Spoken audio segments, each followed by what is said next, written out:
Continuing with our Monday themes of the WCC Weekly and a preview for a team in the league not named Gonzaga. This time we move to Southern California, as far south as you can get in the conference, to University of San Diego. The Toreros have a new head coach in Steve Lavin after letting Sam Scholl go. Steve Lavin is a name that you probably recognize from his time as a head coach at UCLA, as well as St. John's, where he led a number of teams deep into the NCAA tournament. And he also has spent some time as a college basketball analyst at ESPN between his two coaching gigs, and most recently spending some time with both Pac-12 networks and Fox Sports. But he has the coaching bug, and he is back. He's got a unique job ahead of him because San Diego struggled last year after getting off to a really nice start in non-conference. If I remember correctly, they were 6-1 or so at one point. And then the wheels just kind of fell off for San Diego.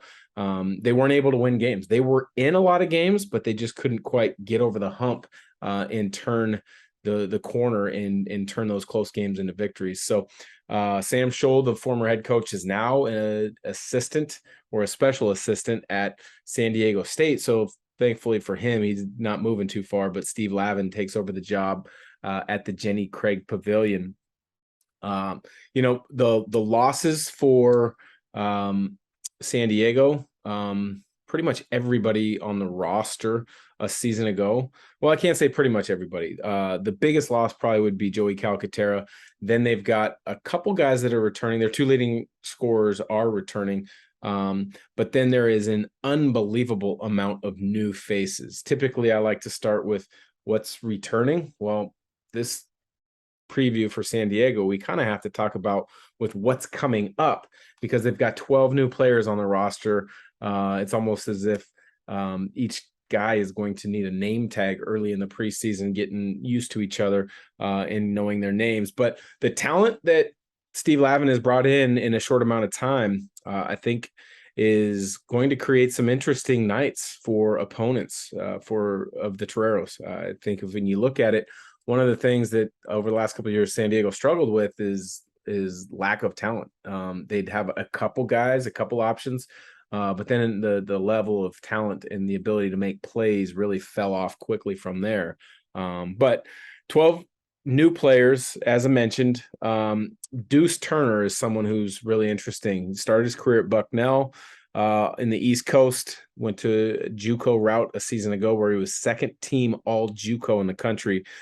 Big time scorer, 6'2", 6'3", kind of a combo guard, but he's wired to score. He had 50 points in a game a season ago at the JUCO level with 13 made threes. Yes, you heard that right. 13 made threes. So that's obviously something that it seems as if Steve Lavin valued in recruiting and putting together a roster, is the ability to shoot it, because next up is a big man who can shoot it from beyond the arc.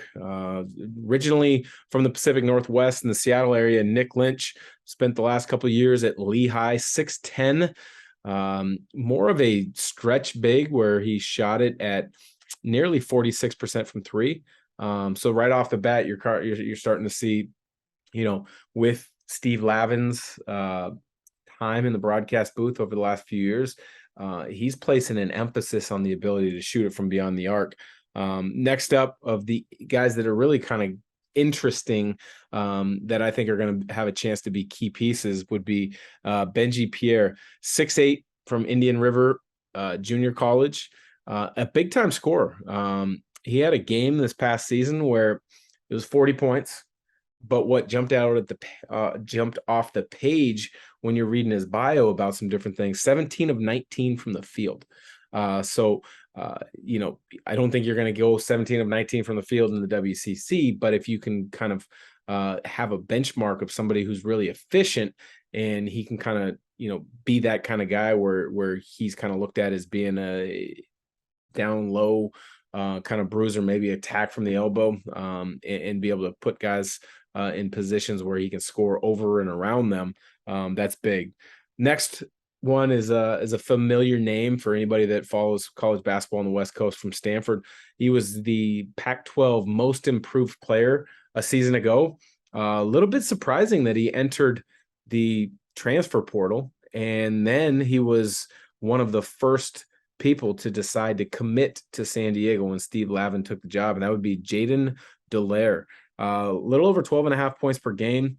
Made a big jump in production from sophomore to junior year, which is why he was named the most improved player of the year last year. But he's kind of that do-it-all kind of slender. Is he a 3? Is he a 4? I don't know, but he knows how to play the game. He's got some smarts. He's pretty crafty. And I think his length is something that, when you start looking at how a lot of teams are piecing their rosters together, I think that's something that a lot of coaches in the WCC are now valuing, is some more length on the wing. Next kind of wing player that has a chance to get some minutes in San Diego would be Sisoha Jawara. Started his career at LMU, then he went to Weber State in the Big Sky, where he became a really good player over the last couple of years. Another guy who could shoot it from the 3-point line. He's kind of more of a 3-and-D guy. I remember having watched him a couple times over the years. That kind of is the role that I envisioned him growing into, and it looks as if that would be his role for the Toreros. When you look at the returners, I mentioned losing Joey Calcaterra. Right off the bat, pretty much everybody went into the transfer portal. And then when the news came that Steve Lavin took the job, Wayne McKinney, who started a number of games at the point guard last year as a freshman, immediately took his name out and recommitted to San Diego. It's pretty cool to see that, he's a hometown kid from San Diego. He committed there. He started off his career there. He was playing well. And then when he liked the direction with the hire of Steve Lavin, he decided to stay. Like I said, he's young, showed a lot of flashes last year, averaged close to 7 points per game, started quite a bit for a freshman. I think he's a great piece to build around. Another backcourt player that was their second leading scorer a season ago, Jace Townsend. Kind of a volume scorer, volume shooter. He's going to have some definite competition for minutes and shots with some of the guys that have been brought in. But when you watched him last year, he was a competitor. He was good coming off of screens. He's very active in hunting his shots. And he again shot 37% from beyond the 3-point line. And it's something that when you look at, as I mentioned, the way it seems as if Lavin is building his rosters, he's going to value guys that can shoot it from beyond the 3-point line. Marcellus Earlington was their leading scorer a season ago at around 13 points per game, 7 rebounds per game. Kind of that tweener. What position is he? It's hard to call him a 3, hard to call him a 4 with his size, but he just battles.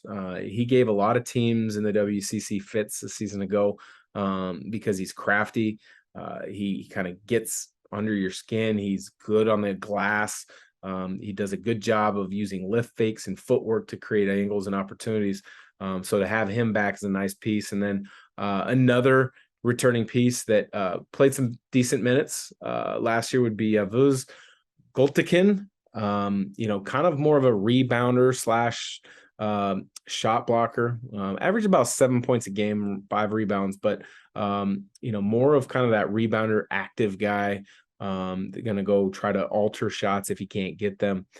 So that being said, completely different roster for the Toreros. It's going to be interesting to see how Lavin blends these 12 new players, which a lot of them have some big potential to have nice starts to their WCC careers alongside the guys that I just mentioned, the 4 that decided to return. And the 4 that decided to return are 4 nice pieces for Lavin to be able to build upon. You look at their non-conference, a lot of times when you're coming off a struggle of a season, you have a new head coach in place. You're going to kind of put together a schedule that you feel can build some continuities, can build some confidence, can get your year one going in the right direction. I think you see a lot of that in their schedule. You also see a couple nice games that you're like, okay, good. They are expanding or trying to play a nice schedule. But the ones that jump out off the page for me real quick is Utah State. They've been really good in the Mountain West. had a little bit of a struggle last year in winning close games, but still a really good program out of the Mountain West. They'll play UNLV, another Mountain West program. Kevin Kruger did a really nice job a season ago. And then they go at they're at Arizona State mid-December. And they also have got an interesting one where you see a lot of the teams in the WCC playing this team this year is New Mexico State, the Aggies.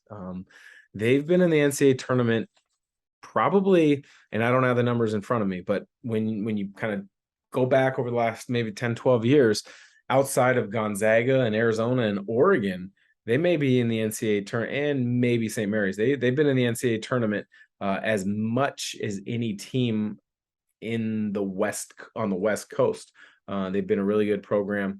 We'll see what that matchup looks like. That will be in Vegas.